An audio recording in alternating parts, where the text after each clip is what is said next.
నేను చెప్తున్నాను కదా, మనకు గజ్వేలు, దుబ్బాక, సిద్దిపేట ఈ 3 ఎఫెక్ట్, నర్సాపూర్ ఈ 4 నియోజకవర్గాల ఎఫెక్ట్ కొంచెం కిందికి మీద అవుతుంది.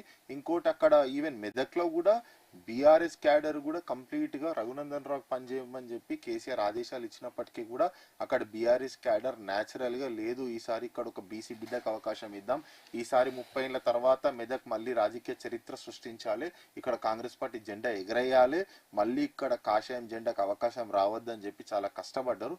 అదే అంటారు మనకు ఆ మెదక్ సంబంధించినటువంటి లోక్సభ పార్లమెంట్ అయితేనేమి, మహబూబ్నగర్ పార్లమెంట్ అయితేనేమి మనకు జస్ట్ 5,000 to 10,000 మధ్యలోనే నడుస్తుంది ఫైట్ అంతా. సో లెట్స్ ఇంకా మనకు చాలా టైం ఉంది. సో మనకైతే ఒక ఫైనల్ కంక్లూజన్ రాలేదు.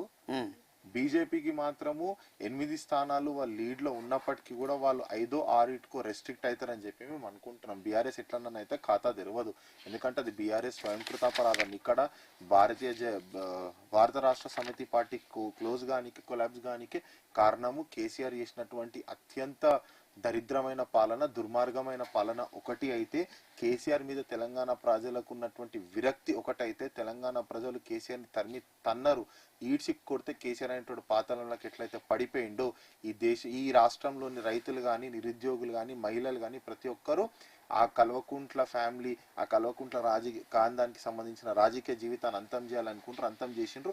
అదే రకంగా కేసీఆర్ అనేటువంటి చేసినటువంటి మొట్టమొదటి తప్పు కూడా కేటీఆర్ అనేటువంటి జన్మనియడం, రెండో తప్పు కేటీఆర్ అనేటువంటి రాజకీయాలలోకి తీసుకురావడం.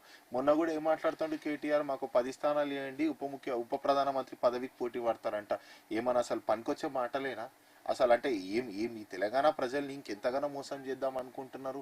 10 స్థానాలు ఇవ్వండి, ఉప ప్రధానమంత్రి పదవి, కేసీఆర్ మళ్ళీ తిరిగి వస్తాడు, కేసీఆర్ మళ్ళీ అట్లా వస్తాడు, మేము ఏ రోజు అన్నామా మేము ఒకరి ప్రభుత్వాన్ని గుంజుకొని ఫామ్ చేస్తాము, ఒకరి ఎమ్మెల్యేలను తీసుకొని మేము మా దాంట్లో కలుపుకొని మేము ముఖ్యమంత్రి అవుతామని చెప్పి 2014 నుంచి 23 వరకు 9.5 సంవత్సరాలు వాళ్ళ అధికారంలో ఉన్నప్పుడు కాంగ్రెస్ పార్టీ నాయకులు కానీ, కాంగ్రెస్ పార్టీ కార్యకర్తలు కానీ ఏ రోజు అని అన్నారా మీ ఎమ్మెల్యేలు 20-30 మంది మాతో టచ్ లో ఉన్నారు, మేము ఫామ్ చేస్తామని? అంటే వీళ్ళు ఎటు వచ్చేసి ఇక్కడ ప్రభుత్వాన్ని డిస్టర్బ్ చేద్దామనే కుట్రలో భాగంగానే ఆ తక్కిన 8 స్థానాలు ఏదైతే బీజేపీ లీడ్ కనిపిస్తుందో అక్కడ ఈ బీఆర్ఎస్ ఓట్ షేర్ ని అటు డైవర్ట్ చేయించారు తప్ప అది న్యాచురల్ ఓట్ షేర్ అయితే కాదు. ఎందుకంటే మనకు లోకల్ బాడీస్ ఉన్న ఇంకొక 6 నెలలలో మనకు సర్పంచ్ ఎన్నికలు, ఎంపీటీసీ ఎన్నికలు, జెడ్పీటీసీ ఎన్నికలు, లోకల్ మున్సిపల్ కార్పొరేషన్ ఎన్నికలు, మున్సిపాలిటీ ఎన్నికలు కూడా ఉన్నాయి. దాంట్లో కూడా మీరు చూడండి, దాంట్లో వాళ్ళు ప్రభావితం చేస్తారో చేయరో, దాంట్లో వాళ్ళ ప్రభావం శూన్యం ఉంటది. ఎందుకంటే వాళ్ళ గ్రౌండ్ రియాలిటీ ప్రకారము లోకల్ బాడీస్ లో బలమే లేనోళ్ళు బీఆర్ఎస్ బలాన్ని తీసుకొచ్చి, అంటే మనం హార్ట్ ట్రాన్స్ప్లాంటేషన్ అంటాం, అవయవాల ట్రాన్స్ప్లాంటేషన్ అంటాం, ఆ రకంగా బీఆర్ఎస్ పార్టీ ట్రాన్స్ప్లాంటేషన్ బీజేపీ తీసుకొని ఆ రకంగా లీడ్ లోకి వస్తుంది తప్ప అది న్యాచురల్ లీడ్ కాదు. అది తెలంగాణ ప్రజలు ఇచ్చిన తీర్పు అంతకన్నా కాదు. అక్కడ బీటల రాజేందర్ గారు ఆ లీడ్ లో ఉండడానికి కారణం ఏంటంటే మల్లారెడ్డి, మొట్టమొదటిగా మల్లారెడ్డి గురించి చర్చించుకోవాలి. మల్లారెడ్డి గాని, ఆయన అల్లుడు మరి రాజశేఖర్ రెడ్డి గాని ఈటల రాజేందర్ గురించి రాత్రి పగలు ఆడ కృషి చేసిరు, ఆడ కష్టపడ్డారు, ఆయన కోసం చెమట చిందించిన ఇద్దరు మామల్లు కలిపి వాళ్ళ మల్కాజ్గిరి గాని, మేడ్చల్ గాని 2 అసెంబ్లీ భారీగా ఉంటాయి. 2 స్థానాల్లో ఓడిపోవడం కూడా సానుభూతి అయింది. At the same time Telangana తీసుకొచ్చే దాంట్లో కేసీఆర్ తర్వాత ఈటెల రాజేంద్రన్ ఉన్నాడని చెప్పేసి ఆయన జనం నమ్ముతారు కూడా. ఇవాళ రోజున ఓట్లేసింది కూడా టీఆర్ఎస్ పార్టీ జనాలు కూడా ఓట్లేశారు.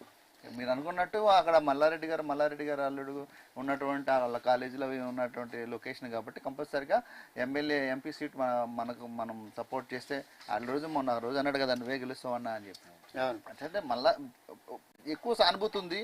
అట్ ద సేమ్ టైమ్ ఒక మంచి పదవులు టీఆర్ఎస్ పార్టీలో ఉన్నప్పుడు ఆయన మంచి పదవులు చేస్తారు కాబట్టి న్యూట్రల్ పర్సన్ 2 సార్లు ఓడిపోయాడు అనేది ఉంది. తర్వాత టీఆర్ఎస్ పార్టీ వాళ్ళు కూడా ఆయనకు ఓట్లు వేయబట్టే ఈ రోజు బీజేపీలో ఉన్నా కానీ ఆయన గెలవగలుగుతుంది. ఎందుకంటే సిటీలో ఉన్న people at the same time మన పట్నమహేంద్ర సునీతమ్మ కూడా సో లోకల్ కాకపోవడము, ఈ లొకేషన్ వాళ్ళు చేవెళ్ళ, వాళ్ళు అసలు మామూలుగా చేవెళ్ళ లొకేషన్ వాళ్ళది, ఇక్కడ నుంచి ఇక్కడ పార్టీ అభ్యర్థిని ఇక్కడికి తీసుకొచ్చి పెట్టడం వల్ల కొంచెం అది కాంగ్రెస్ పార్టీకి ఇబ్బందికరమైనటువంటి పరిస్థితి.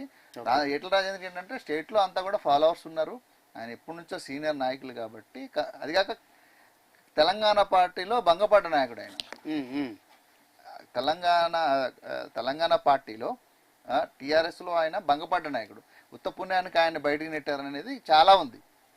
ఆ బాధ అనేది జనాలు ఇప్పుడు సిటీ పీపుల్ కాబట్టి కంపల్సరిగా వాళ్ళు ఊకనే ఆయన్ని ముందుకు తీసుకొచ్చారు. ఆయన గెలవబోతున్నారు అనే దానికి సూచనలు కనిపిస్తున్నాయి.